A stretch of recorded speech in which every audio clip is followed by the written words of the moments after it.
YSR Congress party 2029 ఎన్నికల లక్ష్యంగా చాలా రకాల వ్యూహాలు పన్నుతుంది. ఇందులో భాగంగా జనసేనపై ఫుల్ ఫోకస్ పెట్టింది. జనసేనను దారుణంగా దెబ్బతీయాలని చూస్తుంది. కాపులను జనసేనకు దూరం చేస్తే ఆ ప్రభావం కూటమిపై పడుతుందని, అదే జరిగితే ఇతర పక్షాల మద్దతుతో చాలా సులువుగా అధికారంలోకి రావచ్చని అంచనా వేస్తుంది.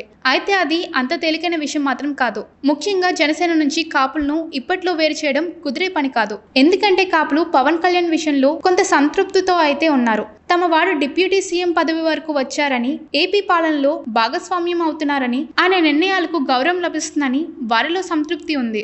అయినా సరే కాపులను విభజిస్తే తప్ప రాజకీయాలు చేయలేమని జగన్మోహన్ రెడ్డికి తెలుసు. కాపుల మద్దతు కోసం ఒకవైపు, జనసేనకు దూరం చేసేందుకు మరోవైపు జగన్ చేయని ప్రయత్నం అంటూ లేదు. ప్రస్తుతం కాపులు పవన్ కళ్యాణ్ వెంట ఉన్నారు. కాపు నేతలు మాత్రం జగన్మోహన్ రెడ్డి వెంటున్నారు. అంబటి రాంబాబు, బొత్స సత్యనారాయణ, గుడివాడ అమర్నాథ్, కూరసాల కన్నబాబు ఇలా పేరు మోసిన నేతలంతా జగన్మోహన్ రెడ్డి వెంటున్నారు. అయితే వీరి ద్వారా కాపులను ఆకర్షించే ప్రయత్నం చేయడం లేదు జగన్మోహన్ రెడ్డి. ఎందుకంటే వీరు ఆకర్షించే పరిస్థితిలో లేరు. ఎంతవరకు పవన్ పై విమర్శలు చేయగలిగారే తప్ప వీరికి మరో పని చేత కాదు. పోనీ ముద్రగడ పద్మనాభం, హరిరామ జోగయ్య లాంటి వారిని తిరిగి ప్రయోగిస్తాము అంటే కాపులు మరింత తిరస్కరిస్తారు. ఈ విషయం జగన్మోహన్ రెడ్డికి కూడా తెలుసు. అందుకే కొత్త కాపుల కోసం ఆయన అన్వేషిస్తున్నారు. అందుకే దాసరి రాము, వంగవీటి కుటుంబం వంటి వారిపై ఆశలు పెట్టుకున్నారు. పవన్ కళ్యాణ్ టీడీపీలో పొత్తు పెట్టుకోకుండా హరిరామయ్య జోగయ్య పేరు చెప్పుకొని చాలా ప్రయత్నాలు చేశారు అప్పట్లో. ఒకవేళ పొత్తు పెట్టుకున్నా సగానికి పైగా సీట్లు కావాలని పవన్ కళ్యాణ్ ను కోరమని చెప్పారు. లేకుంటే పొత్తు వద్దని తేల్చేయమని